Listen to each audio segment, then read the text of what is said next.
Good afternoon. My name is Jorge Blanco, and today I will be presenting a discussion on Karl Marx's theory of alienation, is specifically alienated labor and its role in Rebecca Harding Davis's Life in the Iron Mills. Now, in order to be able to break this down properly, I'll go ahead and be discussing key points within this topic, and that way we can further analyze the role that each of these play within this discussion. We'll go ahead and discuss who our author, Rebecca Harding Davis, was, as well as discussing the importance of her work, Life in the Iron Mills. We'll also go ahead and analyze a discussion on industrialization. We'll analyze Karl Marx's theory of alienation, and we'll go ahead and discuss the impact or role which alienation played in the iron mills. After this, we'll go ahead and present a discussion on what it represents, and we'll end with some closing thoughts. Now, in order to get a better grasp of this discussion, we must first go ahead and analyze and get to know our author, Rebecca Harding Davis. Rebecca Harding Davis was born in 1831. She was well known as an American novelist, essayist, and writer. Additionally, she also graduated from the Washington Female Seminary in 1848, which, for those of you who may not be aware, is actually a private institution for women to continue on in their academics. Additionally, she was most well known for her literary work, The Life in the Iron Mills, which broke boundaries and presented a discussion that had not previously been presented in the past in a social conversation or social setting.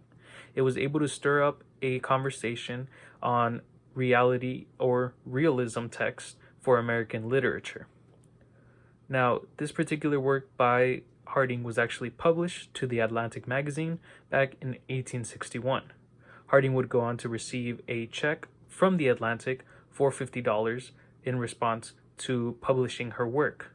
Now, $50 nowadays may not be something to brag about now in our current year.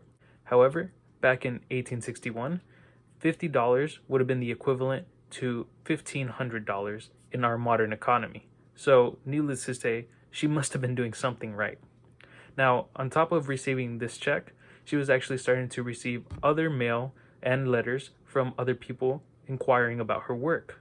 One of those people in particular was the dark romantic author Nathaniel Hawthorne, with an invitation to have Harding go on and visit him, as well as other popular authors of this time, including Ralph Waldo Emerson and Bronson Alcott. Now, during this interaction that she had with these authors, she actually began to notice the distinctions between herself and them. She noticed that these authors had no personal connection or interpersonal connection with the commoner/common folk.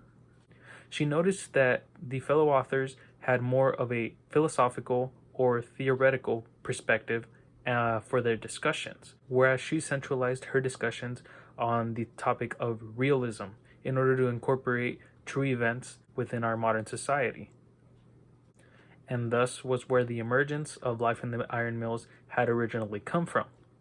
Harding had hoped to bring life to the true accounts of the people whose lives were often hidden in the dark from the public's view, and sought to do so through her literature. Harding was able to provide a voice to the voiceless of the common people.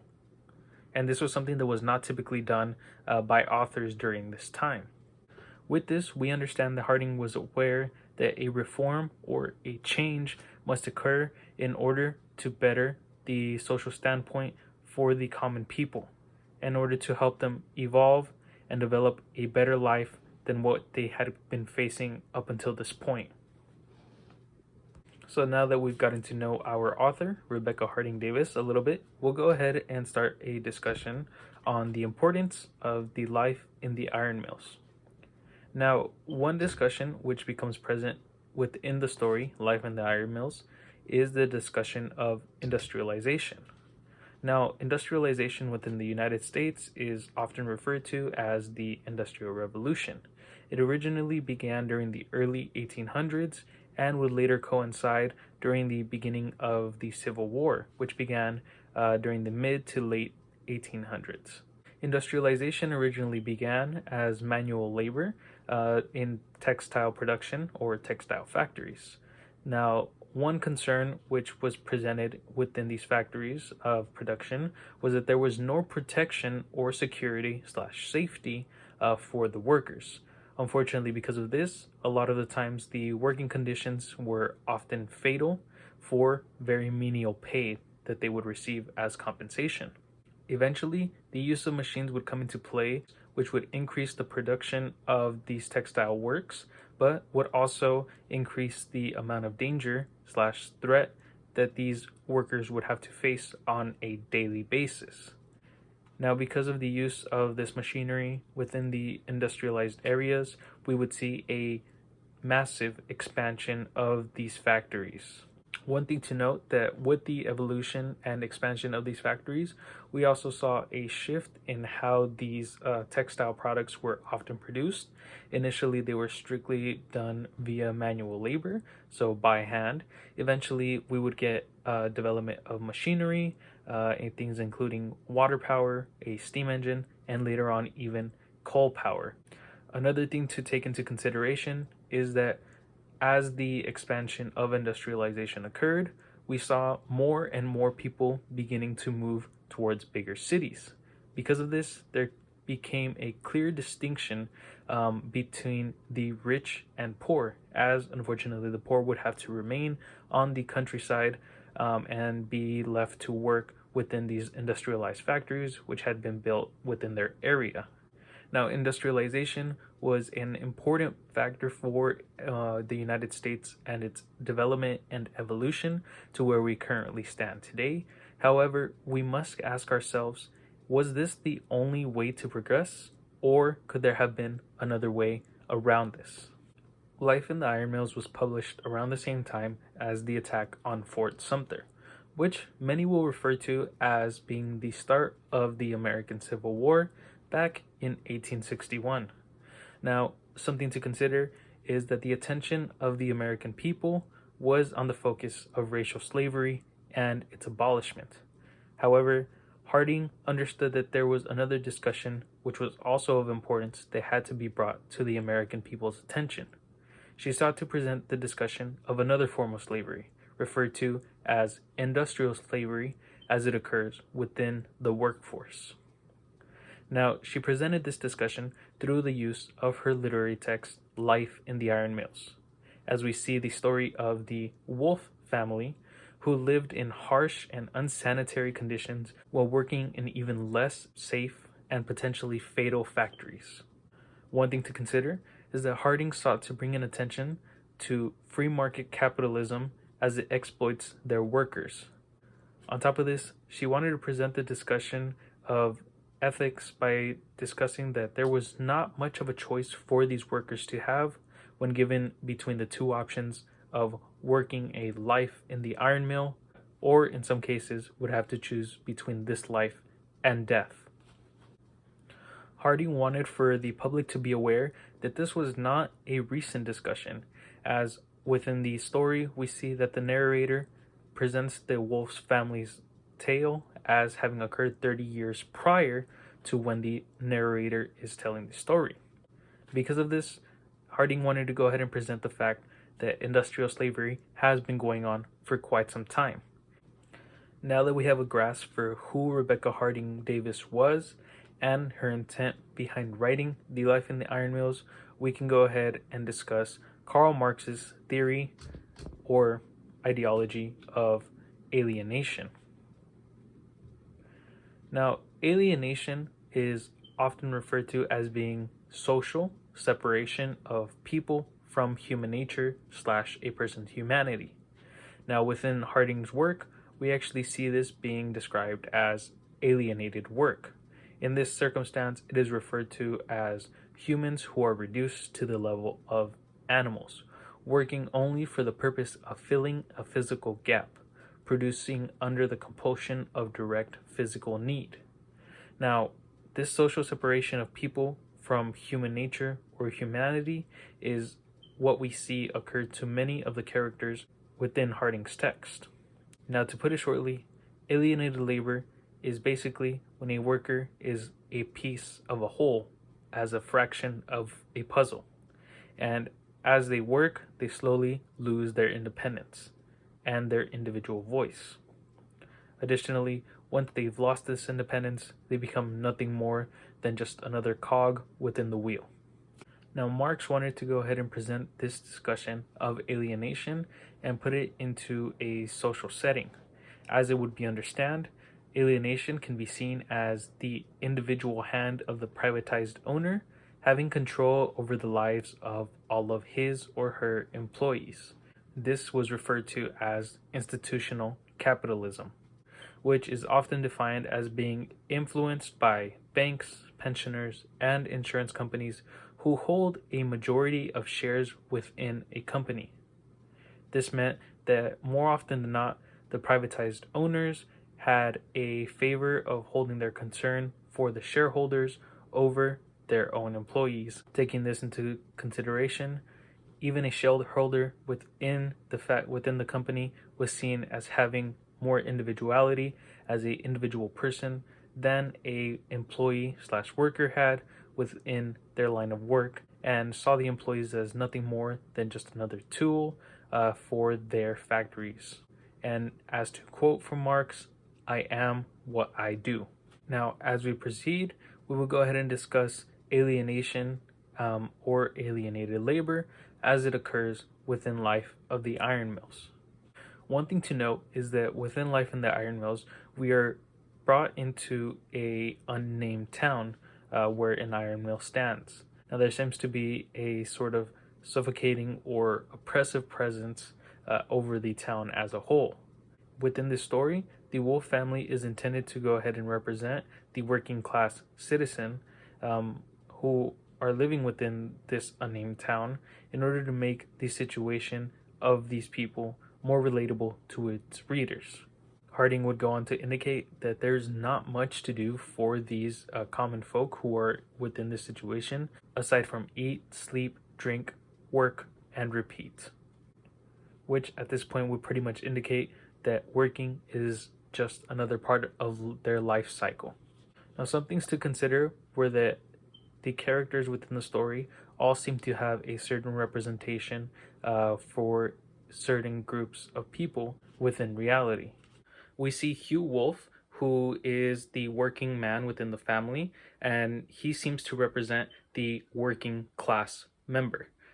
We understand that Hugh is often disliked by his fellow workers, but he himself tends to separate himself by creating his own individuality via his creation of coral statues and sculptures. Within this, Harding was able to develop the alienated worker who was struggling to maintain his individuality and sanity as to not fully give in to the industrialization. We are also introduced to Mr. Kirby, who is intended to represent the overseer of the factory as the privatized owner. We see Mr. Kirby execute his power of authority on various occasions. We also have Mitchell, who is meant to be a representative for those who are of the privileged or wealthy upper class. This can be seen as similar to the investors who hold shares within the company and have a large say in what goes on within these industries. As such, we can identify that Hugh Wolf was seen as the industrialized worker on the verge of alienation, still struggling for his own individuality, whereas Mr. Kirby and Mitchell seem to represent the observers over the working class, who hold themselves on a higher pedestal. And with this, we see that there is a constant internal battle occurring of conformity versus individuality. Now, Hugh Wolf was an industrial worker. However, the irony in his situation was that rather than being an alienated laborer, he was more so alienated by his fellow workers. Hugh was mostly seen as a social outcast, and it seemed that his manner of coping with his situation seemed to be his expression via his creation of sculptures through the use of coral. In one case in particular, we see that Hugh has actually constructed a statue of a woman seeming to be in a distressed position. He refers to this woman as being hungry for life. This is meant to be a representation of Hugh wanting more out of life than what he is currently experiencing. He sought to present this in front of the wealthier men who were within the factory, also referred to as Mitchell, Kirby, the doctor, and the journalist, in order to try and express his emotions in hopes of trying to win over their efforts and hopefully win their support. And although these men had the capabilities to provide him the assistance that they felt he needed, they would advise Hugh that they cannot help him, as, to quote from Mitchell, reform must start from the inside, not with any outside help. Of course, we are aware that there is irony in that statement because it is likely that Mitchell himself did not truly work to be in the position where he currently stands. This situation is ironic because after the fact that Hugh has taken the money, he is unfortunately imprisoned and is still seen as nothing more than an amusement to people like Mitchell.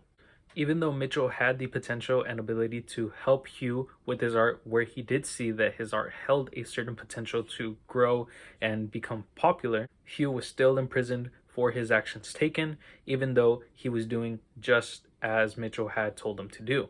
It shows that even though Hugh sought more out of life, his superiors still held much control over how his life was determined and would play out, even in instances that were outside of his working environment. By the end of the story, we are aware of Hugh's unfortunate demise, but we are also made aware that his actions allowed him to separate himself from the life of industrialization. Clark Kirby and Mitchell are representatives of the observing upper class over the lower working class citizens. We see that Kirby is simply the overseer of the factory and is the son of the mill's owner. Because of this, we gain a sense that Kirby had not worked a day in his life in order to obtain the position that he is currently in, a position of high power. He was simply granted this by his father, who owns the mill. Because of this, we can see the distinction between Kirby and Hugh, as Hugh has been working his entire life in these harsh and fatal conditions, whereas Kirby has not had to work a difficult day in his life and was simply able to take over the role which his father had left behind. On top of this, we see many instances where Kirby does not see the workers within the factory as people, but rather as nothing but mere tools, as when he refers to them as being quote-unquote hands and quote-unquote wretches. We also see Kirby's stance on Hugh's statues, as he feels that it is nothing but a nuisance and a waste of time. Now, as for Mitchell, he is a wealthy and educated man, as we are made aware. However, he is also made to represent the wealthy upper class, as well as the privatized shareholders who have a large influence over how these type of industrialized factories were ran. We see that Mitchell simply takes Hugh's interactions with him as nothing more than amusement. In a similar manner to attending a carnival for a freak show, it seemed that Hugh presented nothing more than a unnatural anomaly for Mitchell in comparison to his daily life. And again, we have to take into consideration the fact that Mitchell told Hugh that reform must begin from the inside and should occur without any outside assistance. Now, the irony in that is that Deborah and Hugh's actions in obtaining the money to try and reach this better life that they hope to reform for was unfortunately swept from underneath of them once Mitchell and Kirby got involved and sent the two to prison. Now, as for Deborah, she is our story's protagonist. We see that she is a selfless woman who has nothing but love and care for Hugh. However, in this, we see that her selflessness is actually inherently selfish because of the fact that she's choosing not to help herself in any instance and would rather alienate her own life in order for Hugh to have a much better one. Now, we can consider the fact that Deborah may be a representative for the pressure which families would carry in order to try and work in hopes for obtaining a better life for their next generation or their youth, their kids, etc. Personally, I know that my family, having come to the United States from Mexico, hope to pretty much provide me and my siblings a much better lifestyle with a lot greater opportunities than what we would have been presented back within Mexico. In that, I sort of felt a personal connection with Deborah in her hopes to try and obtain a better future for Hugh, even at her own personal risk. We see Deborah as being a victim of capitalist industrialization, similar to how Hugh is as well, a victim of industrialization as an industrialized worker. She was willing to take a gamble without any assurance alongside Hugh in order to try and obtain a much better and easier lifestyle than what they were currently living in. Unfortunately, she would also be jailed because of this incident. After having left, Deborah would eventually go on to live as a Quaker and experience a much different lifestyle than what she had previously been accustomed to, one which Harding refers to as shifting her health and mental state, because she had finally been exposed to a new environment of friendlier faces, caring people, sunshine, and fresh air. This can be seen as a major shift from the capitalist institutions of industrialization to a more liberal and equalized style of living. Now, in the greatest sense of her character, Deborah was actually able to alienate the alienation by separating herself from this lifestyle and entering the life as a Quaker. The irony was that she had fought so hard for Hugh to be able to obtain this type of life that she is now living, but in turn, he would actually lose his life in order for her to be able to obtain the life that she had hoped for him. Now, in closing, we are aware that the discussion of industrialization and alienated labor was a much needed discussion that had to be presented to the people of the United States. As a nation, we had to be aware that there was much more than just a racial and social reform. There was also an industrial and economic reform that had to take place alongside it. Now, Rebecca Harding Davis was able to present this topic in order to put it into the light. She was able to provide it the attention that it was very much in dire need of in order to make it get out into the public's view rather than remaining in the shadows as it had for so long. She was able to present this discussion in order to try and institute the question of whether an alternative path, aside from this industrialized route, was an option. We see now in our modern day, through the use of work unions and associations and privatized workers, that this option is very much available to us nowadays. However, we have been able to progress this far within our own nation. But we must still consider that in our modern day, there's still a lot of work to be done. We understand that there is still a struggle in the minimum wage, which people still receive, and how its increments are not compliant with the economic standard that people are expected to meet in order to receive livable wages. On top of that, we were able to analyze the fact that those who did not earn their position can never truly comprehend the intensities of the laborious efforts of industrialized workers or workers in general. The fact of the matter is, there are going to be people in these privatized companies in this system of capitalism who will not have to work a single day in their lives, but will simply take over control, possession of a company simply because they have a close connection, relation, or are of kin to the previous owner. Whereas those who are of the working class and have worked for years and years on end under this industry, hoping to move up and promote themselves to a higher position, more often than not, are left stuck in a pit that they cannot get out of. Now, I did add this cartoon here, and we could see that there's two dogs, and one of the dogs is actually painting. We see that the dog is saying, "The art I want to make is illegal." The other dog carrying the suitcase, might be his lawyer, states, "Hold on while I go reform the law." By the time we're on to the final picture, we see that unfortunately the artist's dog has passed on, and all that's left is a skeleton. This is a true case that is still occurring even within our modern day. We see it everywhere, from the discussion of reforming our police to reforming our economy. This is a discussion that still has to be held even today. And that was actually the power which Rebecca Harding had within this story. She was able to encapsulate a tale which provides a discussion of reform that is very much needed to occur, And even in our modern society, which is 3 centuries ahead from when we previously began, we are well aware that we have not progressed to the position where we need to be, and that this reform is still taking place, and we have no guarantee of it ever fully coming to fruition. This is a discussion that is still relevant to this day, and it's incredible to think that Rebecca Harding was able to create this type of story in a time period where she was, that many in our modern 21st century can still relate to. The unfortunate fact of the matter, especially as we see within the story of the life in the iron mills, is that alienation can be a death sentence. Now, there is a resolution to this, and that is the case of individuality within the workers.